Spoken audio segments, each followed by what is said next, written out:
Welcome to Real Judaism with Rabbi Klapper. Unfiltered wisdom for Jewish life. Beis Hashem, we're here on Daf Kuf Yud Aleph at the top, and we're discussing the difference, or the similarities actually, between Shabbos and the Beis HaMikdash. So for the first thing we need to establish is what is the purpose of the Beis HaMikdash. And we were discussing last week that the purpose of a house in general, a house is just, in a way, a shell. It could be a very fancy shell. It can have all kinds of things in it, like, air conditioning and appliances and couch. But essentially, it's a place. It doesn't have any form of its own. You need to do something inside there. But the house is what gives you the place to accomplish. It gives you the place where you can do your mission in this world. That's the point.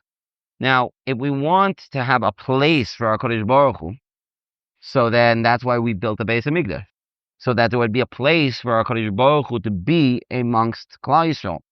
So that's where we're talking about over here on the top of Kuf Yud Aleph. Beis HaMikdash hayamokum shebo bepoel lohodia hizgala kavod shemayim ba'olam. The Beis HaMikdash was the place where Hashem chose to reveal Himself, the kavod shemayim, in this world. V'lachein David Shlomo Malchi Yisrael shehem hamer kavod lemidas malchus, and therefore David HaMelech and Shlomo HaMelech, who are the chariots, they're mer kavod, the chariot of the midah of malchus, meaning they're the ones who are carrying the midah of malchus, which we said was to bring things lamaisa. When we discussed in Chelek Aleph, the midah of malchus was to take all the pieces and bring them out, bring out all the potential that there is. That's what the midah of malchus is. Take all the pieces and bring it out. So the greatest thing to bring out in this world is kavod shemayim. We want to have the Shechina shruya amongst us. We want Kodesh Baruch Hu to be here with us in this world, and that's really what Hashem wants to. And therefore, we need to make a place for our Kedusha Baruch Hu to be, and that's what the Beis HaMikdash is. And who is the one who's responsible to bring that? That's the one who's carrying the midah of Malchus. The one who's carrying the midah of Malchus is David and Shlomo. Asher banu was Beis HaMikdash. So even though it was really Shlomo who built the Beis HaMikdash, right? David put in all the effort. Even they say he dug the foundations.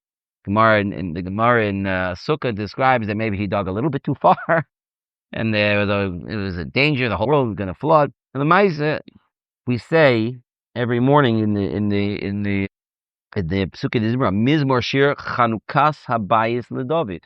The Chanukas Habayis, the inauguration of the house, but it's a Mizmor LeDavid. Kind of like a funny thing. But he wanted to.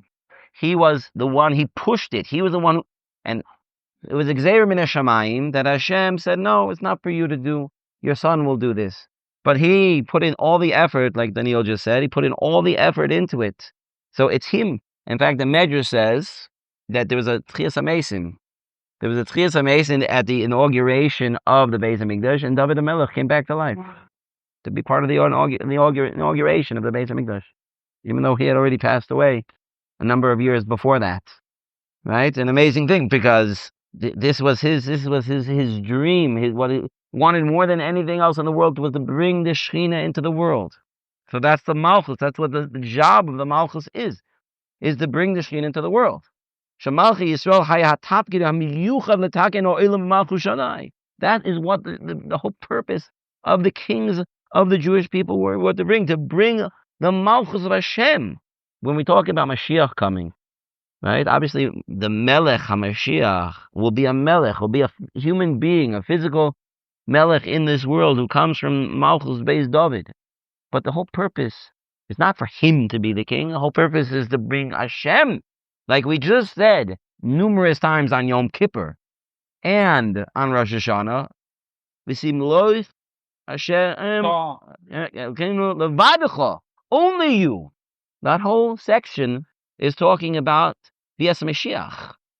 The all addition in Atah Kadosh, that long bracha of Atah Kadosh, which is usually a very, very short bracha all the rest of the year, even on Shabbos, even on Yom Tov. That's a very, very short bracha. Maybe it's the shortest bracha that we say in Shemona Esrei. Yeah, Ta Kadosh, Shimcha Kadosh, Kadoshim B'chol Yom Yirchaselach. Right? Baruch Hashem Kel Kadosh. All of a sudden, on Rosh Hashanah, Yom Kippur, whoa, that's a long bracha. What is all that about? That whole bracha is about bringing Malchus Shamayim. And it's talking about the Kli Mashiach. The Yisharim Yiru V'Yismachu. Right? All the right.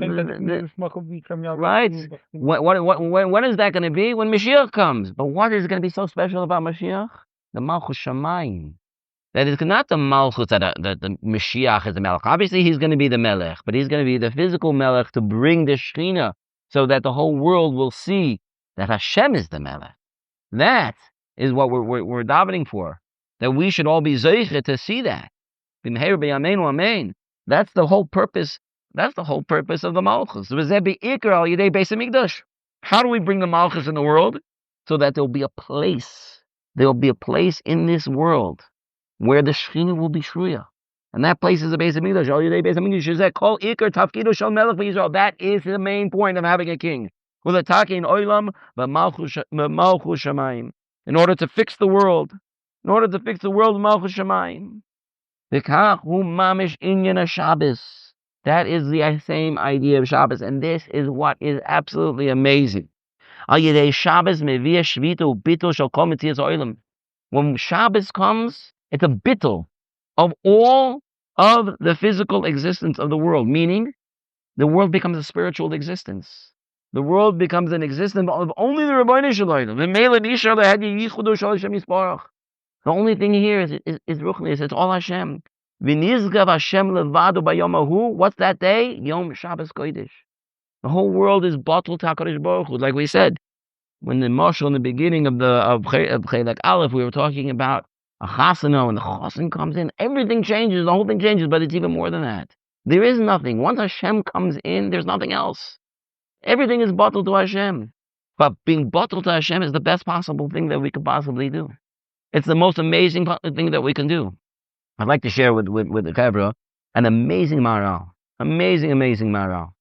The Maharal in Nesivas Oilam, in Nesiva Avas Hashem, he talks about how it's possible to have Avas Hashem. How is it possible to have Avas Hashem? Certain rules about Ava, and he talks about two ways of having Avas Hashem. One is having Avas Hashem because we realize that we would be chaser if we didn't have Hashem. We need Hashem. We are totally lacking. By having that feeling of needing Hashem to be mashlim us, that's how we have dveikus to Hashem. That's a type of Avas Hashem. But there's something much higher than that. And that was the Ava of Rabbi Akiva.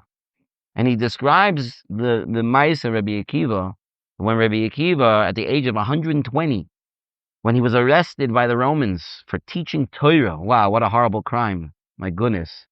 Right? Unfortunately, there are people nowadays who also think it's a crime to be learning Torah. They chas v'shalom send Bachrim Abrechem to jail because they're learning Torah. Amazing thing. Amazing. In this Medina. The Maisa, Rabbi Akiva was arrested for teaching Torah. And he went through a horrible, horrible death. Horrible. You can't imagine what kind of torture he went through. And the Gemara describes, but it's so terrible. But the Gemara says an amazing thing. The Gemara said that he was saying Kriya Shema. And his Talmidim said at that time, Rebbe, how far can you possibly go? Yeah. But he had such dveikus to Hashem at that moment. He was saying Shema with such dveikus, and his Talmidim couldn't believe it. They couldn't believe it. And they asked him, Rebbe, Ad Kan, how far can you? So he said back to them, all my life I've been thinking about this moment. All my life. When am I going to be ready to be Mekayim? When am I going to be able to be Mekayim the mitzvah of the Ahavto es Hashem Elokecha b'chol levavecha u'b'chol nafshecha? When am I going to be able to love Hashem with my whole nefesh? To totally, not just give up my life. It's such a horrible, terrible way to show my dveikus and love to HaKadosh Baruch Hu. So the Maharal describes that the love of Rabbi Akiva for HaKadosh Baruch Hu that he displayed at that moment was a complete bittul of himself to HaKadosh Baruch Hu. As if there is no him, there is no me at all. I am totally davak to HaKadosh Baruch Hu until the point where I don't exist. There's only Hashem. And I'm so part of him.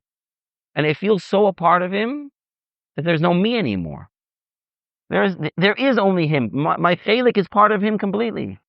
It's an unbelievable level, which we don't expect people at this level to in this generation to be at such a level. But just to understand what that means, that the greatest level you could be is when there is no me. It's only Hashem. It's only Hashem. That's what we were saying on Shabbos. When Hashem is here, everything else is bottled. There is nothing else here. All of existence is only Hashem. And that's really what made Moshe Rabbeinu so amazing. Moshe Rabbeinu was the Ana Mikol Adam. Ana Mikol Adam means he viewed himself as nothing. The Pasuk says, Anachnu ma. What are we? He was talking to Korach. He said, you're arguing with us? Who are we? We're nobodies. You're arguing with Hashem. I'm a nobody. Because that's how Moshe Rabbeinu viewed himself. Moshe Rabbeinu says, I am just a kli for Hashem to use. Hashem could use any kli. He could use a cup. He could use an ant. He could use a frog. He could use me. I'm a kli. That's all I am. Which means he understood his relationship to HaKadosh Baruch Hu. HaKadosh Baruch Hu is everything. And compared to HaKadosh Baruch Hu, I'm nothing. If Hashem chooses me to be his shliach, to bring certain things in the world, what a schus that is. That means I'm davuk to him. And the ultimate dveikos to Hashem is that I don't view myself as anything. I'm only Hashem. So that's why the Maharal describes this as the ultimate levels of Hashem. Not that I need Hashem for myself. The first type of love is I need Hashem for me. I am chaser. So Hashem is mashli me. It's about me. The second type of love is me. There is no me. Everything is Hashem. I totally give myself over to Hashem. The Ratzon of Hashem, that's what I want. So Rabbi Akiva said to himself, I have an opportunity to now be Mekayim a mitzvah of Ava, of loving Hashem. And loving Hashem means being dovek to him completely, b'chol nafshecha, with my whole life. And I'm not gonna take that opportunity. It's fantastic. It's amazing. But again, there's a very, very, very high level. But the Yesod, you see this idea.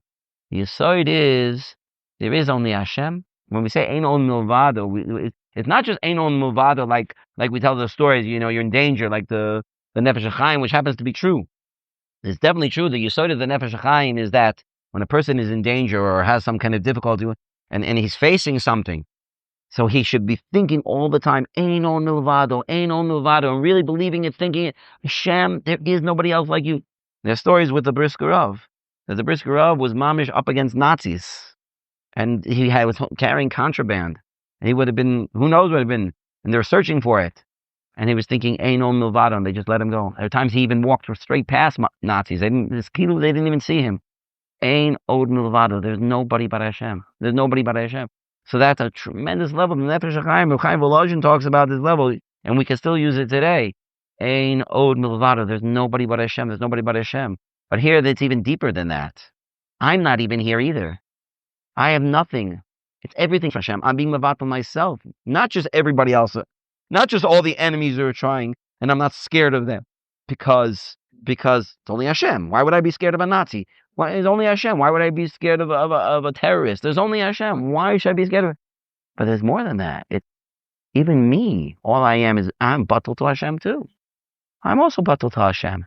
If I'm also batel to Hashem, that means I'm completely davuk to Him.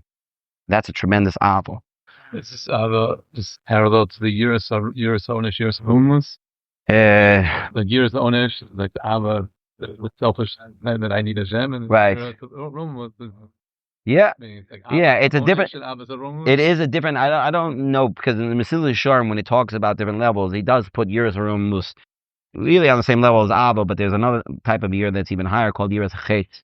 But this type of ava, I don't know if there's something above it, because we're talking about like levels of Moshe Rabbeinu, right? Rabbi Akiva, Moshe Rabbeinu said about Rabbi Akiva, he said, there was a man like this in the world, and you gave the Torah through me. That's what Moshe Manocha says. There's this man in the world, him. You could have given the Torah through him. He's much greater than me. Why'd you choose me to give the Torah through? That's what Moshe Rabbeinu said about Rabbi Akiva. So we're talking about the greatest people of all time, right? We're talking about these are our heroes. These are our heroes, the ones who are totally makir. So in terms of Yira, yes. I mean, in Mesillas Yesharim and Midas Chasidus, they put both them in that Midah. The Midas Rias Aromus and Avar. But in terms of what level a person's on, the different levels of Abba, even there when he talks about Abba, talks about these different levels. And obviously it's clear over there also. There, the Mesillas Yesharim says an amazing mashal. He says that there are two types of ways that you approach Avodas Hashem. If you're real maimin and you want, how do you deal with difficulties when the difficulties have come? So the standard way, which is the best way to be used by most people, is the Bisei Gamzu L'Tova. Gamzu L'Tova, a person has a difficulty, this and that. Gamzu L'Tova. We always remember Hashem is doing the very best thing for us. And we chazik in our bitochon that this is the best thing for me. Is when I have a hard thing. There's a higher level, says the Mesillas Yesharim. This is like a level that is talking to people out there. Say this can't be true. It can't be true. How could there be such a level like that? The level is that a person is he gets excited when he has a difficulty. Yes, I have the opportunity to show how much Hashem, how much I love us. I love him. I'm so excited that I have a difficulty. I'm so excited. Can you imagine? Person Rahman al-Islam gets a machala. And they're super excited about it. Now I get to show Hashem with that's the level of Rabbi Akiva. That's the level of Rabbi Akiva, that he was excited. He was excited to give up his life. Not just, I know it's the right thing to do and I'm willing to do it. I know I'm scared. You're staring death in the face, right? And you're going to die. You're not going to be scared. It's not a scary thing. Of course it's scary, right? But I know it's the right thing and I'm going to do it. Now, compare that to the guy who, when that comes, he's excited. Yes! Wow! This is the best possible thing that could happen in my whole life. You got to be either a complete lunatic or really, really be on a very, very high level in order to do such a thing. The lunatic, because he didn't really understand what he's facing, and the person who is on a high level really has such dveikus to Hashem that it's exciting to be Makayim the mitzvah of Ahavta Hashem Elokecha b'chol levavcho b'chol nafshecha. That's amazing. That's what it's not even. That's what the Talmidim were saying to Rabbi Akiva. How could it be you're on such a level? How could you be on such a level? I can't imagine such a level that person can be on. That you're actually excited to die with such torture. You're excited, and he said, I can be Mekayim the mitzvah of Avos Hashem in a way that I wouldn't. This is what I've been waiting for my whole life. That's amazing. That's absolutely amazing. Again, so that's an extremely, extremely high level. But on Shabbos, getting back to our topic, on Shabbos is this idea. The idea in the world is there is bittul. There is bittul, which means really the reality is Hashem comes into the world. There is no more world. There's nothing else. There's nothing here. That's why we said the story a few weeks ago. I don't know if you were here when we told the story about the person whose son died. His son died. He came back to life. And he came back to life after Shabbos because he didn't. Give us a report for that. Yeah, because I still have to find it again. But Lamaisa, it was this idea. On Shabbos, there is nothing. There's only Hashem. There's only Hashem. There is nothing else. There is nothing else. Only Hashem. So I'm being mevatel myself completely to Hashem. And that's what he's saying here.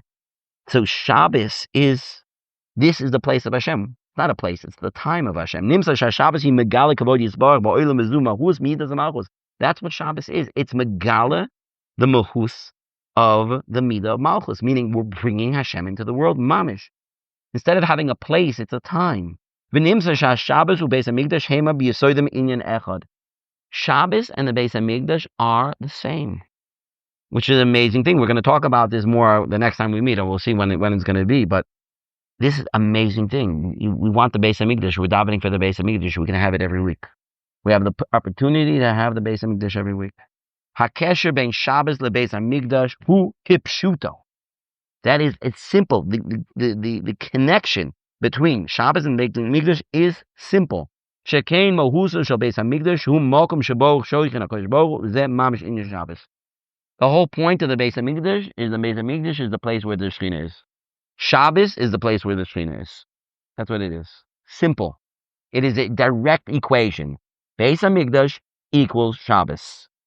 That's what Rabbi Pinkus is saying over here. We have to treat it that way. You want to Beis HaMikdash? We're davening for the Geula. We have it. Do you know when we have the Geula? On Shabbos we have it. We have it. Remez ledavar ma shenikra haShabbos kala. There's a sign to this is that Shabbos is called a kala. Chazal amru lo karasi li ishti ela beisi shakala hi bais. Shabbos is called a kala, which is like a new wife. And right, Be'ez Hashem, we're gonna have a new wife soon. And what's a wife called in the Gemara? A bais. So Shabbos is called a kal, which is a bais, which is the same thing as a Beis HaMikdash. Kasher nichneses haShabbos, oimru per uporish aleinu sukkah shlomecha. We say at the end of the bracha, the last bracha, hashkivenu, different nusach on Shabbos. It's also on Yontiv, but it's on Shabbos. Ufros aleinu sukkah shlomecha. Hashem, bring us a sukkah. Sukkah means a covering, not an actual sukkah. That's for sukkahs, right? A covering. Shabbos hi sukkah ubayis shel shalom v'asharas hashchina v'beis hamikdash. That's what Shabbos is. It's not Shabbos. When Shabbos comes in, it's like the Beis HaMikdash is coming in. That's what it is. It's an amazing, amazing thing. We have to treat Shabbos. We want the Beis HaMikdash. So right now, you know what? You want practice? You got it. It's not even practice. It's real. It's real. We're treating Shabbos like the Beis HaMikdash. Pshuto k'mashmo. This is what he's saying. Pshuto. That is the simple taich. The simple pshat is Shabbos equal to Beis HaMikdash. It's a tremendous, tremendous idea. We have to learn to appreciate it like that. The Shechina is here. The Shechina is here. Just like the Shechina is here in the Beis HaMikdash, the Shechina is here on Shabbos. Well, why aren't we noticing it? Now, let me ask you, if the Beis HaMikdash were here and you wouldn't feel the Shechina, would that be a problem? Would there be an issue with that? For sure there would be. So maybe there's an issue if we're not feeling the Shechina on Shabbos. So what do? We have to come to feel it more. You know how we do that? There's so many ways. Like we've discussed, being mechazik emuna, thinking about the Bria Olam, how Kadosh Baruch Hu created the world from nothing, yesh me'ayin, and how everything is Him and He's the only one, and all of these things bring in more of the Shechina. And like we've mentioned before in the past, he's going to mention it also, that the Zohar says, Lo sivaru eish b'chomosh v'oseichem b'yom HaShabbos. You shouldn't have fire. You shouldn't burn a fire. It's not referring to an actual fire, says the Zohar. I mean, it is too, but that's one of the Lamatam halachos. It would be true even without that pasuk. The pasuk is coming to tell you, don't get angry on Shabbos. Person who gets angry on Shabbos loses the neshama yisera. And maybe that's why we don't feel Shabbos. Maybe we're treating Shabbos too much like we're treating the week, and that's why we don't feel Shabbos. Imagine playing basketball in the middle of the Beis HaMikdash, right? Well, what do you mean? You got the ramp over there and the whole thing. Maybe we could put up a hoop at the end. What? This is a Beis HaMikdash. We're going to treat Shabbos like that. There's so many reasons. There's so many ways we can improve our connection to Shabbos.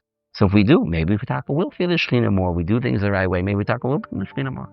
Okay, we're going to clap over here. All right. Shkoyach.